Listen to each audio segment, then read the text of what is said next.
श्री बालाजी महाराज की जय जय श्री सीता राम। बहुत ही सुंदर अवसर भगवान बोराज में विराजमान श्री ठाकुर जी महाराज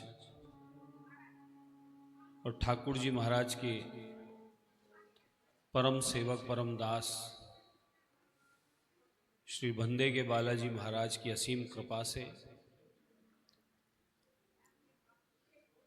गुरुजनों की, पूर्वजों की, पितरों के आशीर्वाद और पुण्य प्रताप से बोराज की इस पावन धरा पर श्रीमद् भागवत महापुराण का ये सुंदर अनुष्ठान का ये शुभ अवसर। सर्वप्रथम पंचम वेद वांग्मय स्वरूप भगवान गोविंद के इस अमृत के इस महोत्सव में श्रीमद् भागवत महापुराण के स्वरूप के श्री चरणों पे आप हम सब की ओर से बारंबार प्रणाम। इस मुख्य अनुष्ठान में जिनकी कृपा आशीर्वाद व्यास के स्वरूप में, देवादिदेव महादेव के स्वरूप में और सुखदेव भगवान के स्वरूप में जो में अमृत पान हो रहा है, ऐसे अयोध्या धाम से पधारे पूज्य महामंडलेश्वर श्री गणेश देवाचार्य जी महाराज अयोध्या धाम, जिनके मुखारविंद से आप हम सब इस कथा का रसास्वादन श्रवण कर रहे हैं, जीवन को धन्य बना रहे हैं।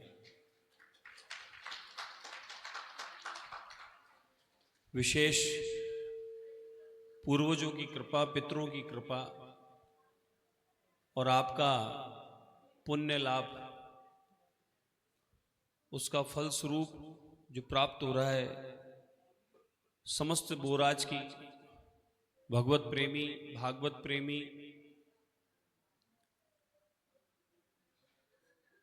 जिनका सानिध्य भी मिल रहा है, महेंद्र विष्णुदास जी महाराज, सीताराम जी का मंदिर बोराज एवं यजमान परिवार घासीलाल जी, हनुमान साई जी, राम जी लाल जी, मुरारी लाल जी, राम गोपाल जी, समस्त बोराज वालों के यहाँ ये अमृत की वर्षा हो रही है। ये कोई इसी जन्म का पुण्य नहीं है, कई जन्मों का पुण्य और पूर्वजों का आशीर्वाद जब फलित होता है तभी ऐसे अनुष्ठान कराने का ये शुभ अवसर मिलता है। ऐसे ही नहीं ये अनुष्ठान हो जाया करते, कई कई वर्ष तक संकल्प मन से लेके बैठे होते हैं लेकिन नहीं कर पाते। ये जब पुण्य लाभ फलित हुआ है तभी ये काम हो रहा है। फर्क यही नहीं पड़ता कि कितना लोग कथा का आनंद ले पा रहे हैं। लाख आदमी बोराज में रहता होगा, लेकिन ठाकुर जी ने अगर 500 को ही आने का न्योता दिया है, न्योते का अर्थ है निमंत्रण तो पूरे को लगा है, लेकिन मानसिक न्योता, भाव का न्योता जिसको लगा है वही कथा में आ सकता है ठाकुर जी की कृपा लेकर। मैं देख रहा हूं यहां दूर दूर से भी कथा श्रवण करने प्रतिदिन आते हैं। हमारे रमेश जी पटेल गोविंदपुरा से प्रतिदिन परिवार सहित कथा श्रवण करने आते हैं प्रतिदिन इस भाव के साथ। और आज एक और संकल्प ले लिया इन्होंने कि आगलो मुहूर्त काट दो, गोविंदपुरा में आपने भी कथा करानी है। तो मैंने कहा व्यास जी को तुरंत प्रभाव से श्रीफल और दक्षिणा प्रदान कर दो आज ही, और मुहूर्त व्यास जी महाराज स्वयं निकाल के देंगे कि मलमास में कौन सी तारीख खाली है उस पर अपन करवाते हैं, नहीं तो पुरुषोत्तम मास आ ही रहा है। ये सब भाव का सौदा है साहब। भाव हो तो ठाकुर जी नरसिंह मेहता के खाती बनकर आ जावे, भात लेकर मुनीम बनकर आ जावे। भाव हो तो बासे खींचड़े को 56 भोग बना दें, भाव हो तो बासा खींचड़ा भाववश कोई खिलावे तो खा जावें, भाव हो तो मीरा जी को 7 तालों में बंद कर दो तो भी उनके भाव के पुष्प का हार, पीत पुष्प का हार स्वयं धारण कर लें, भाव हो तो विष को भी अमृत बना दें, भाव हो तो ठाकुर जी साक्षात आज भी प्रकट हो जावे, कोई बड़ी बात नहीं। ये सब भाव का सौदा है। व्यापार किया जाता है चित्त से, दिमाग से, और भक्ति की जाती है भाव से, मन से, हृदय से। ये भाव का सौदा है। आप हम सब बड़भागी हैं, सौभाग्यशाली हैं। व्यासपीठ पर विराजमान होने के बाद कई प्रकार के व्यास विराजमान हो जाते हैं और उनके दर्शन, उनकी वाणी से निकला हुआ अमृत वो हमारे जीवन को धन्य करता है। अब आप सोचो, अमृत का अर्थ कोई संजीवनी बूटी, अमृत का अर्थ यही है कि बार बार आवागमन से मुक्ति प्राप्त होती है, और अगर जन्म भी होता है मनुष्य का होता है, जो सबसे श्रेष्ठ जीवन है जो मनुष्य का है। बाकी तो कीट पतंगा, पशु पक्षी, पता नहीं क्या क्या बनते हैं, क्या क्या बनते जाएंगे, लेकिन इतना सुंदर महंगा चोला इस मनुष्य का दोबारा नहीं मिलने वाला। और मनुष्य का चोला सिर्फ इसलिए नहीं मिला कि कमाओ खाओ और खुद पे लगाओ, और मारवाड़ी भाषा में करोड़ फिर सो जाओ और जाओ, समझ गया बोला, खाबो कमाबो। पशु में और मनुष्य में क्या अंतर है? पशु कमाने नहीं जाता, लेकिन खाके गोबर तो मल तो वह भी त्यागता है। लेकिन मनुष्य का जीवन किस लिए मिला है? शास्त्र कहता है मनुष्य का जीवन भगवत प्राप्ति के लिए मिला है। नित्य प्रतिदिन भगवान का सत्संग, भजन, कीर्तन, यथा योग्य यज्ञ, अनुष्ठान, दान, जो परमात्मा ने हम पर कृपा की है उसका पूर्णतः लाभ लें, और ये करते करते भगवत प्राप्ति भी करें और जीवन को धन्य भी करें। क्या गारंटी दोबारा फिर ये मिलेगा कि न मिलेगा? इसलिए सुंदर महंगा जीवन मिला है भगवत प्राप्ति के लिए। बाकी कितना कुछ भी करके देख लो, मानसिक शांति जो भगवत प्राप्ति में है वो कहीं नहीं है। मैं तो खुद अपना उदाहरण देता हूं, मेरा आप उठाकर देख लो, 50-60% मेरा दिन सत्संग, कथा, यज्ञ, अनुष्ठान, धार्मिक आयोजनों में निकलता है।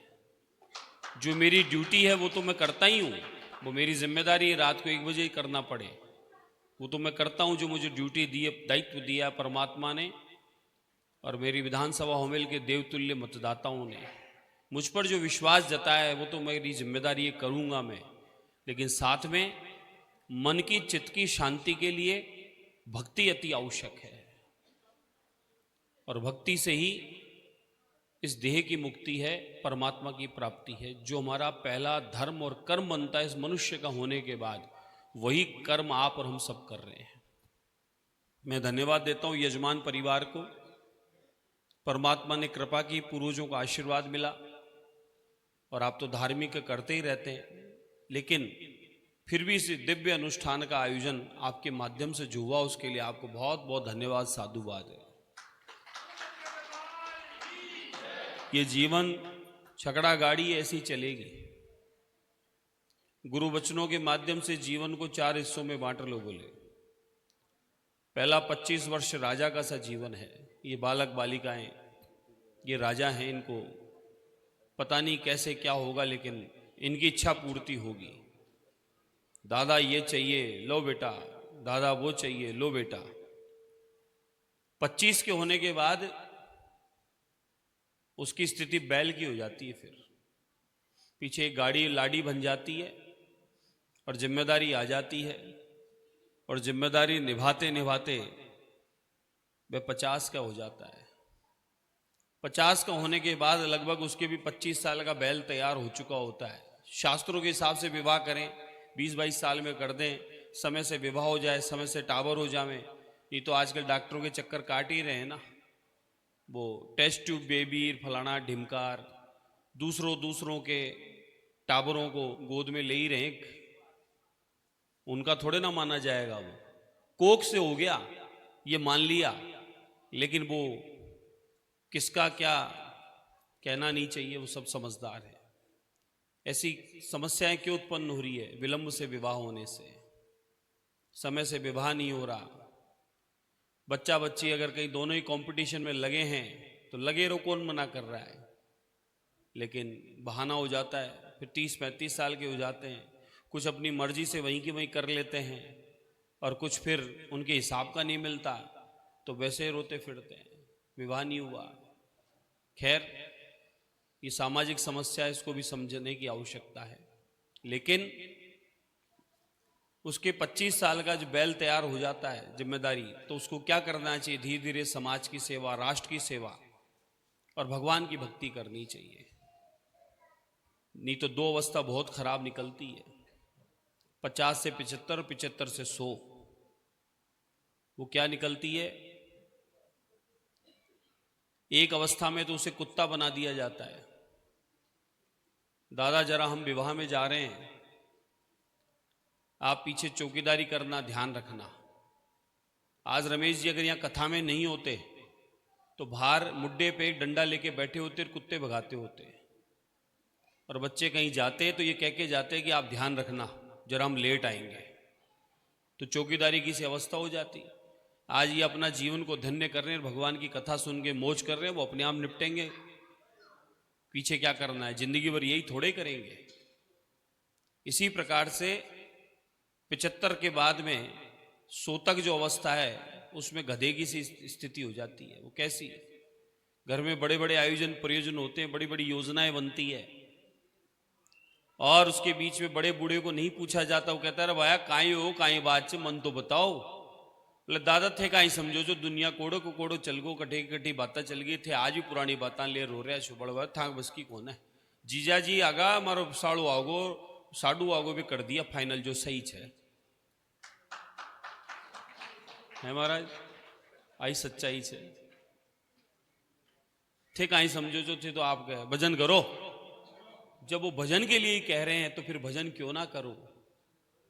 इसलिए समय समय पर हम लोगों को अपनी ड्यूटियों को समझते हुए पूरी करके आगे भक्ति के पथ पर बढ़ना चाहिए, जिसके लिए सुंदर देह मिली है, जिससे मन को चित्त को शांति मिलती है। आप हम सबका बड़भाग है जो हम पर घर बैठे भागवत रूपी गंगा की कृपा हो रही है। सिर्फ खाली तीर्थ जाकर या तीर्थ में स्नान करके और वहीं जाकर पुण्य मिल जाए ऐसा भी नहीं है। किसी कारणवश नहीं जा पाए तो घर बैठे गंगा आई है ना। यहाँ तो सरजू जी भी आई है, सरजू जी भी आ गई यहाँ तो, कि महाराज अयोध्या से पधारे हैं। तो अयोध्या का भाव, भक्ति, सत्संग, अयोध्या के संतों का भजन, उनका स्वयं आशीर्वाद स्वरूप पूज्य व्यास जी महाराज लेकर बोराज में आए हैं, तो इसका लाभ लेना ही लेना चाहिए।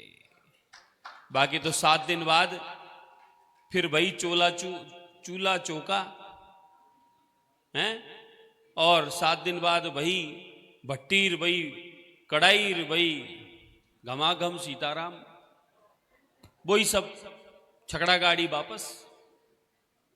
कोई कहते हैं काल कर लेना, काल कुण देखो, काल कुण देखो। गुरुवचन ये कहते हैं कि जब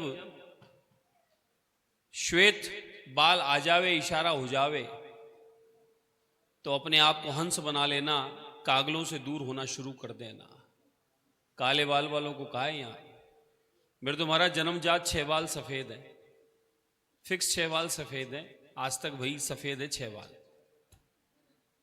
महाराज ये इंडिकेट हो जाता है कि सफेद आने लगे, यानी अब आप हंस बनने जा रहे हैं। अब तेरी मेरी से फालतू बातों से दूर हो जाओ और भगवान की भक्ति में लग जाओ। फिर धीरे धीरे नेत्रों की ज्योत कम होती है, तो ठाकुर जी इशारा करते हैं कि भैया तू और इधर उधर पार की चीज मत देख, भीतर में मैं बैठा हूं जरा उसे भी देख, और भजन कर, सत्संग कर, ठाकुर का नाम ले, मैं तेरे साथ हूं। फिर कान से सुनना कम हो जाता है तो ठाकुर जी कहते हैं भाई 12 की बात मत सुना फालतू की, पटलाया मत कर, गोविंदपुरा स्टैंड है बैठ, भजन कर, मंदिर में जार, सत्संग कर, जोड़ास कथा सुनो जब वो राज में जार महाराज। फिर घुटनों से चलना कम हो जावे, ठाकुर जी कहते हैं अब ज्यादा उछल कूद मत कर, आसन ले ले और भजन कर प्रभु का। अनगिनत अंदेशा देते हैं ठाकुर जी, अनगिनत इशारा करते हैं, समझाते हैं, सिखाते हैं। और भक्ति कोई सिर्फ किसी एक वर्ग के लिए थोड़ा ही है, संपूर्ण वैष्णव जगत का अधिकार है भक्ति की प्राप्ति करना, सत्संग करना, भजन करना, प्रभु की प्राप्ति करना। और आज का समय भी यही कहता है कि आप हम सबको एक होना चाहिए, एक होने की आवश्यकता है। जात पात ऊंच नीच सारे भेद मिटाकर सभी हिंदुओं को, सनातनियों को, वैष्णवों को एक होने की आवश्यकता है। हमारे पूज्यपाद जगतगुरु श्री रामानंदाचार्य जी भगवान ने जो हरि का भजन करे वही हरिजन, संपूर्ण सारे जगत को एक संदेश दिया है कि ठाकुर जी के सब हम पुष्प हैं और पुष्पों की एक हार बनकर ठाकुर जी को अर्पित होता है, तो कोई भेदभाव नहीं। इसलिए हम सबको इस समय की आवश्यकता को समझना है। परिस्थितियां आपको पता ही है कैसी है। हिंदुओं ने तो आजकल एक संकल्प जो ले रखा है संख्या कम करने का, और चच्चा ने संकल्प ले रखा है 4 बेगम और 36 बच्चों का। आप 4 बेगम तो मत करो, लेकिन टावर तो कम से कम 6 करो। आज ये पटेल परिवार के खूब सारे भाई हैं, खूब सारे बच्चे हैं इनके, तो क्या विशेषता है? कोई गैराज देखता है, कोई किराना देखता है, कोई और व्यापार देखता है, कोई प्रॉपर्टी देखता है, कोई गाड़ी घोड़े ट्रक देखता है। भरा पूरा परिवार सब मिलकर साथ बहुत कुछ देखते हैं। और अड़ोस पड़ोस में एक छोटा खुड़का होता है तो वो कहते क्या है, बाया बेड़ा 50 हो जाए एक साथ ही आण बोलिया बोलिया बेटा रो 50 से गर्मई लुगाई मोटियार मिलार कूटला तो बहुत बुरा, तो चुप हो जाता है। यह है परिवार की। और अब स्थिति क्या हो गई, हम दो और हमारा एक। अब एक बच्ची है तो विवाह करके जाएगी अपने घर, और एक बच्चा है तो कमाने खाने जाना पड़ेगा, उसकी मजबूरी है। ये दम्बी से उठ के बोराज आ गए, कल को हो सकता है इनका बच्चा बेंगलोर, कलकत्ते, आसाम, गुवाहाटी कहीं और कमाने चला जाए।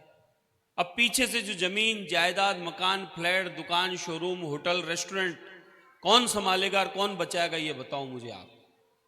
रिश्तेदारी में वो जाएगा नहीं।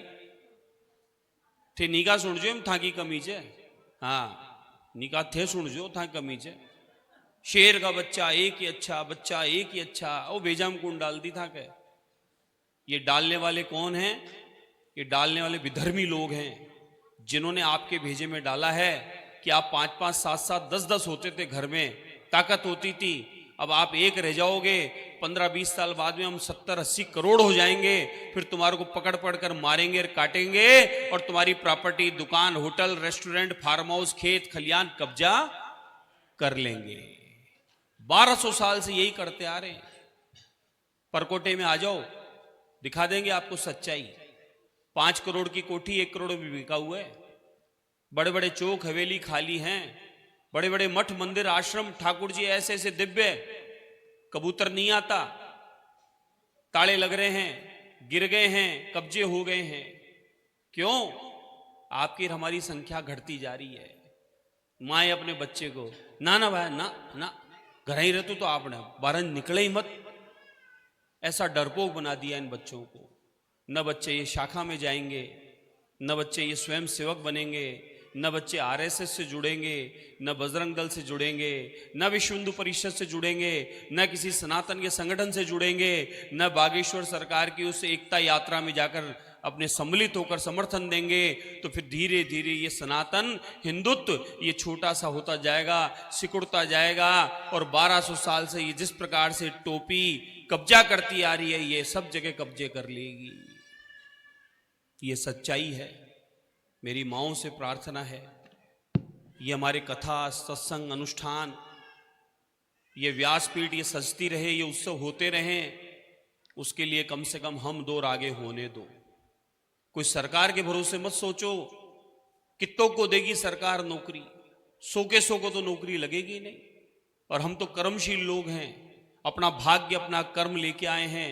और गीता का उपदेश हमें साक्षात ये ठाकुर जी सबको कह रहे हैं कि तुम कर्म करो, फल मुझ पर छोड़ दो। यानी उनको चिंता है आपकी हमारी। अर्जुन जी महाराज को भगवान ने यही तो कहा कि अर्जुन, सब कुछ करने वाला मैं ही हूं, लेकिन करवाना तुम्हारे माध्यम से है। तो परमात्मा ने हमारे को भाग्य दिया है, हाथ दिए हैं, क्या कमी है? आज दुकान में इनके क्या कमी है? नौकरी पे जाते बाबू साहब तो नौकरी पे कितना लिया थे? 10, 20, 50 हजार रुपये लिया थे।